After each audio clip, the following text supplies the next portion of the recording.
Hello viewers, I doctor SBK Lal welcome you all in my YouTube channel. मेरे YouTube channel में आपका बहुत बहुत स्वागत है। अगर आप इस चैनल पर नए हैं तो चैनल को लाइक शेयर और सब्सक्राइब कर लें। आज का वीडियो बहुत खास होने वाला है। यह है हमारा चैप्टर जो फूड है क्लास 6, उस पर ये बेस्ड पूरा वीडियो है। इसमें बहुत सारी जानकारी है भोजन के बारे में, न्यूट्रिएंट्स के बारे में, सोर्सेज ऑफ फूड के बारे में, और विभिन्न तरह के जो विटामिन और मिनरल्स हैं उसके कमी से जो होने वाले रोग हैं उस पर भी चर्चा करने वाले हैं। तो बहुत सरल अंदाज में, बहुत सिंपल वे में और बहुत ब्रीफ में हम आपको पूरी जानकारी देने की कोशिश करते हैं। तो पूरी जानकारी मिले इसके लिए ज़रूरी है कि शुरू से अंत तक आप वीडियो में बने रहें। तो आइए सबसे पहले हम जानते हैं कि फूड क्या है, फूड का परिभाषा क्या है। तो हम जानते हैं कि food provides the energy needed by living being to do work. कोई किसी भी काम करने के लिए हमको भोजन की आवश्यकता होती है। और अगर परिभाषा की बात करें तो एक लाइन में इसको हम परिभाषित कर सकते हैं कि food is the main source that sustains and nourishes life. तो ये हो गया परिभाषा कि वो मेन सोर्स है that sustains and nourishes life. अब इसके बाद भोजन के कितने स्रोत हैं, सोर्सेज ऑफ फूड। तो जो भी भोजन हमको मिलता है वो मिलता है कौन चीज़ से, या तो प्लांट से मिलेगा या फिर एनिमल से मिलेगा, ठीक है। तो या एनिमल के प्रोडक्ट से मिलेगा, प्लांट के प्रोडक्ट से मिलेगा। तो इसको हम कह सकते हैं all living organism gate their food from plants, animals और देयर फूड। तो इस तरह से हो गया कि सोर्सेज ऑफ फूड को हम दो भाग में बांट सकते हैं। एक हो गया हमारा प्लांट और दूसरा हो गया एनिमल।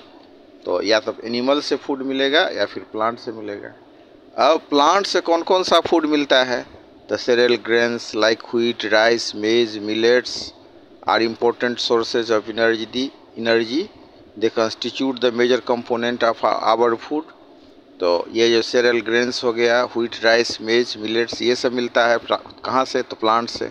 इसके अलावा विभिन्न तरह की जो हम दाल देखते हैं, पल्सेज लाइक ग्रीन ग्राम जिसको हम मूंग कहते हैं, ग्राम जिसको हम चना कहते हैं, ब्लैक ग्राम जिसको हम उड़द कहते हैं, फिर किडनी बीन्स जिसको हम राजमा कहते हैं, या फिर मतलब रेड ग्राम जिसको हम अरहर कहते हैं, या मतलब रेड लेंटिल जिसको हम मसूर कहते हैं, या फिर सोयाबीन जिसको हम भाटमा कहते हैं। ये सब क्या है, प्लांट से मिलते हैं।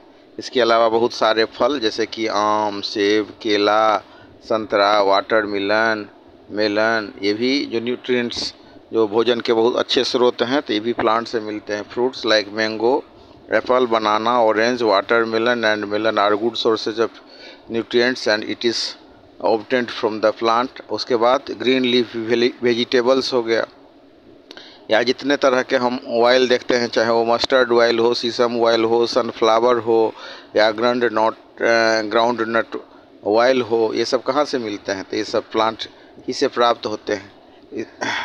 इसके बाद विभिन्न तरह के मसाले को हम देखते हैं, जैसे मतलब जीर है, हल्दी, मरीच, काली मिर्च जिसको हम कहते हैं, या फिर मतलब इलायची हो गया, मिर्च हो गया, अजवाइन हो गया, लौंग हो गया। ये सब कहाँ से मिलता है, तो ये सब स्पाइस भी जो है सो प्लांट ही से मिलता है।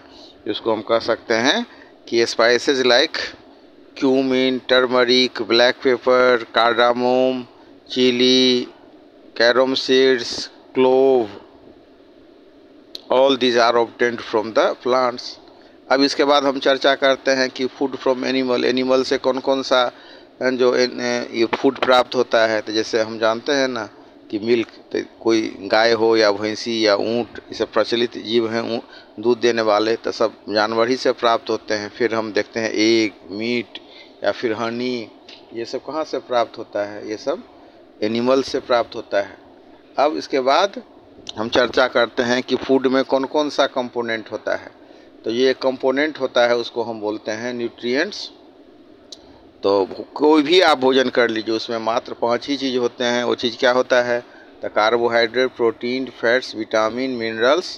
तो ये सब जो है इम्पोर्टेंट कंपोनेंट हैं फूड के, भोजन के, और इसी को हम कहते हैं न्यूट्रिएंट्स। अगर हम इसको अंग्रेजी में कहें तो हम कह सकते हैं कि carbohydrate, protein, fats, vitamins and minerals are the important component of food, they are called nutrients. अब इसको हम इसका क्लासिफिकेशन कैसे करेंगे, इसको जो हम कैटेगराइज कैसे करेंगे, तो इसको अगर हम न्यूट्रिएंट्स प्रेजेंट इन, जो इसमें न्यूट्रिएंट्स पाया जाता है उसके हिसाब से इसको हम क्लासिफाइड करें तो इसको हम तीन भाग में विभाजित कर सकते हैं। तो इसका क्लासिफिकेशन हो जाएगा। The different food items are classified into the 3 categories on the basis of the nutrients present in them। ये कौन कौन सा हो जाएगा? एक हो जाएगा एनर्जी गिविंग फूड्स, जिसमें कि कार्बोहाइड्रेट और फैट्स आता है। इसका मतलब क्या हो गया कि कार्बोहाइड्रेट और फैट्स जो है सो एनर्जी गिविंग फूड है। उसके बाद आता है प्रोटीन को हम बोलते हैं बॉडी बिल्डिंग फूड। ये शरीर के निर्माण में भूमिका निभाता है और इस टूटे फूटे भागों की मरम्मत करता है। उसके अलावा कुछ ऐसे न्यूट्रिएंट्स हैं जो हमको बीमारी से बचाते हैं और हमारा जो प्रोटेक्टिव सिस्टम है उसको बिल्ड करते हैं, तो इसको हम प्रोटेक्टिव फूड कहते हैं। इसमें आता है विटामिन और मिनरल्स। अब इसके बाद हम चर्चा कर लेते हैं संक्षेप में कि अलग अलग जो ये 5 न्यूट्रिएंट्स हैं इनके बारे में थोड़ी सी जानकारी लेते हैं। जैसे कार्बोहाइड्रेट है तो कार्बन, हाइड्रोजन और ऑक्सीजन से मिल करके बना होता है। और अगर हम प्रोटीन की बात करें तो इसमें कार्बन, हाइड्रोजन, ऑक्सीजन, नाइट्रोजन के अलावा स्मॉल क्वांटिटी में सल्फर और फास्फोरस भी हो सकता है।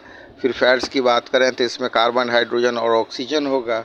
इसके अलावा विटामिन्स की हम बात करें तो हम विटामिन को जानते हैं ना कि A, B, C, D, E और K विटामिन होता है। तो इसमें जो विटामिन A, D, E और K ये सब फैट में सोलेबल हैं और B और C जो है सो वाटर सोल्यूबल विटामिन्स हैं। अब इसके बाद हम चर्चा करते हैं कि विटामिन ए कौन कौन चीज़ में पाया जाता है। तो cod liver oil, shark liver oil, milk, butter, ghee, yellow vegetables, fruits में पाया जाता है। और इसके कमी से क्या होता है तो नाइट ब्लाइंडनेस और ड्राइनेस ऑफ स्किन हो जाता है। तो आँख को स्वस्थ रखने के लिए, त्वचा और ऊतक को स्वस्थ रखने के लिए विटामिन ए की आवश्यकता होती है। इसके बाद हम चर्चा करते हैं विटामिन बी की। तो विटामिन बी की कमी से बेरी होता है, मसल वीक हो जाता है और कमजोरी फील होता है। अगर इसके सोर्सेज की बात करें तो ये wheat rice, yeast, liver, milk, yoghurt, green leafy vegetables, fermented food और स्प्राउटेड पल्स में पाया जाता है। अब चर्चा करते हैं विटामिन सी की, जिसके कमी से होता है स्कर्वी, स्पॉन्जी, ब्लीडिंग गम्स हो जाता है। और सोर्सेज की बात करें तो साइट्रस फ्रूट्स जैसे कि orange, lemon, guava, green chillies and Indian gooseberry में पाया जाता है। फिर विटामिन डी की बात करें, ये भी मिल्क और मिल्क प्रोडक्ट में पाया जाता है। फिर code liver oil, shark liver oil, egg और कुछ विटामिन जो है विटामिन डी जो है सूर्य में अगर हम रहते हैं पूरा देह खोल करके तो भी विटामिन डी का निर्माण होता है। और इसके कमी से rickets, curved and deformed bones हो जाता है या बॉल लॉग्स हो सकता है। फिर विटामिन ई की बात करें तो इसका जो स्रोत हो गया vegetable oils, liver, green vegetables और टोमेटो हो गया और इसके कमी से स्टेरिलिटी होती है। विटामिन के की बात करें तो ग्रीन लीफ और वेजिटेबल्स में पाया जाता है और इसके चलते जो है ब्लीडिंग नहीं रुकते रहता है। तो prolonged and profuse bleeding due to delayed clotting of blood, ये हो जाएगा विटामिन के की कमी से। फिर विटामिन सी के कमी से होता है स्कर्वी, विटामिन डी की कमी से रिकेट। अब हम आते हैं मिनरल्स पर।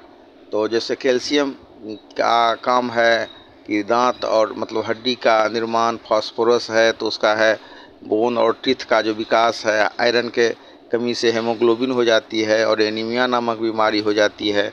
आयोडीन के कमी से क्या होता है तो ग्वाइटर बीमारी हो जाती है। थायराइड जैसे बीमारी से लोग सफ़र करते हैं। इसके बाद हमारे शरीर में 70% वाटर ही है।